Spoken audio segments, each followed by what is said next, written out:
আমাদের প্রত্যাশা তো অবশ্যই, যেহেতু লাস্ট ওয়ার্ল্ড কাপে আমরা একটা ট্রফি পেয়েছি, ইনশাল্লাহ আবারও পাবো। আর আমাদের জার্সিতে 3 স্টারের জায়গায় 4 স্টার অ্যাড হবে ইনশাল্লাহ। সেখানে আসলে ব্রাজিল হেক্সা মিশন কমপ্লিট করতে পারবে কিনা? ছোটবেলা থেকে শুনে আসছি তারা পারবে, কিন্তু এখনো সেটা হচ্ছে না। দেখা যাক কবে হয়, এখনো তো হচ্ছে না সেটা। গলার লড়ে ভেঙে গেছে, বুঝতেছেন আমরা কতটা এক্সাইটেড আর কতটা মানে আমরা আশাবাদী। এবার আগের বার যেহেতু কাপ পাইছি, এবার তো আর ছাড়ার প্রশ্নই নাই।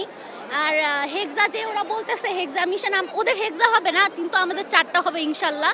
আমাদের মেসি এবারও আমাদের ছেড়ে যায় নাই, মেসি আবারও আমাদের সাথে আছে আলহামদুলিল্লাহ। মেসির সাথে একদম ফুল টিম নিয়ে, স্কোয়াড নিয়ে আমরা এবার জিতবো ইনশাল্লাহ। আর ব্রাজিলের সমর্থকরা আসলে বলছে যে আর্জেন্টিনা নাকি পেনাল্টি ছাড়া জিততে পারে না, বিষয়টা নিয়ে আপনার? একটা কথা হচ্ছে কি যে আমরা তো আচ্ছা মেনে নিলাম পেনাল্টি নিয়ে জিতি, এই শালারা তো পেনাল্টি দিয়েও জিততে পারে না, পেনাল্টি সহও জিততে পারে না, পেনাল্টি ছাড়াও জিততে পারে না। তাহলে হচ্ছে আপনারা কিভাবে হবে? মানে ওরা তো কোনো কিছুতেই পারে না, না আছে পেনাল্টি, না মিডফিল্ডে খেলতে পারে, না অ্যাটাকিং আছে, না ডিফেন্স আছে, কিছুই তো নাই। আমরা তো সব আছে, আমরা সব দিয়ে জিততে পারি ইনশাল্লাহ। পেনাল্টি ছাড়াও জিততে পারি, পেনাল্টি সহও জিততে পারি। পেনাল্টি হচ্ছে রেফারি দেয়, অ্যান্ড এটা রুলস আছে পার্টিকুলার। সো ওনারা যদি এটাকে ভ্যালিড বলে, তাহলে ফ্যানরা মক করার জন্য তারা যেহেতু জিততে পারে না ওয়ার্ল্ড কাপ, সো অনেক কিছু বলবে। And part of the game, penalty part of the game. So and ওনারা নিজেরা পেনাল্টি থেকে বাদ পড়ে গেছে, অ্যান্ড এটা তো হাস্যকর। ওটা তো পেনাল্টি ছিল না, টাই ব্রেকার ছিল।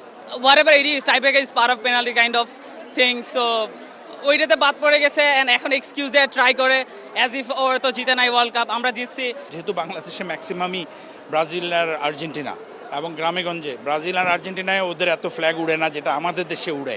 তো সেই ফ্ল্যাগ উঠতে উঠতে এখন আমাদের নর্থ সাউথেই ব্রাজিল আর আর্জেন্টিনার ফ্ল্যাগ উঠছে, এবং আমি আমাদের ভাইস চ্যান্সেলর উনি সহ আমরা এসে ছাত্রছাত্রীদেরকে আরও উৎসাহ দিচ্ছি, এবং একই সাথে আমরাও ফ্ল্যাগ উন্মোচন করেছি। আর্জেন্টিনা এবং ব্রাজিলের পক্ষে যারা ছাত্রছাত্রী রয়েছে তারা সবাই এখানে মিলিত হয়েছে ফ্ল্যাগ উত্তোলনের জন্য। আমি মনে করি যে বিশ্ববিদ্যালয়ের ছাত্রছাত্রীদের পড়াশোনার পাশাপাশি তারা যেন ক্রীড়া, স্পোর্টস এবং গেম নিয়ে তারা ব্যস্ত থাকতে পারে, যাতে করে তাদের মন থাকে, সবসময় আনন্দে উদ্বেলিত থাকে। গলটিমেট কখনোই ছিল না, রোনালদো সবসময় করছিল, থাকবে অলওয়েজ। এবার নেইমারের হচ্ছে লাস্ট বারের ওয়ার্ল্ড কাপ, ইনশাআল্লাহ নেইমারের বেস্টটা দেবে, আর এইভাবে আমরা হেক্সা জয় করব ইনশাআল্লাহ। Argentina steady is home. এই যে জার্মানি, আর্জেন্টিনা পর্তুগাল